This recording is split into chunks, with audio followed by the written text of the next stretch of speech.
Well, I'm joined now by Business SA Chief Executive Nigel McBride. Nigel McBride, is this the budget business was looking for?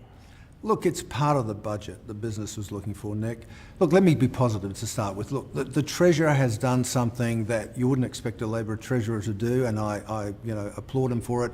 He's recognised that a tax on transactions is a tax on economic growth, and he's taken that full on, and that is going to get national recognition. I mean, the restructuring stuff has already happened in other states, but this business of actually fading in stamp duty exemption on commercial property, visionary. It's great, it sends a great message to investors, and it's starting down the right track in terms of releasing the business community. But what we've just heard in your segment is that nearly 90% of all employers in the state are small business. And what we were looking for in this budget was to see that small business felt like they had an opportunity to employ that one more apprentice, that one more trainee.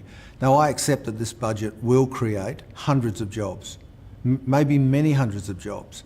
The pitch for tourism funding, education, inbound investment, and the transactional tax stuff, we applaud that, we welcome it. And the continuation of the temporary payroll tax exemption for small business, it's all great stuff. And it will create hundreds and hundreds of jobs.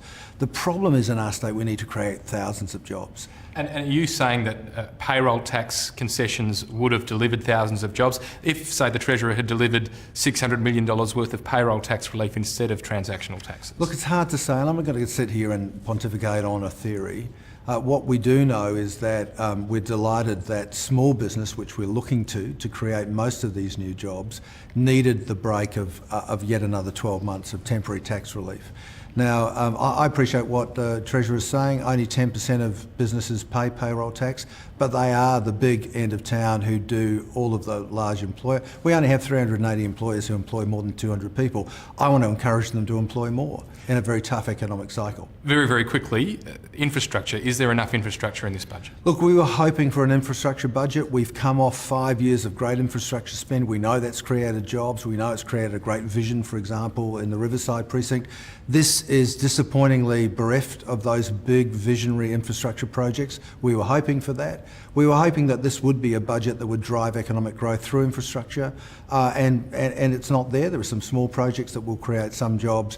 But somebody said today, the budget did light a campfire, but it wasn't a bonfire. And I think with huge unemployment issues in this state, and as we look down the track of some pretty difficult times, we really needed a bonfire, and part of that bonfire needed to be infrastructure. Nigel McBride, thank you very much for your time. Thank you.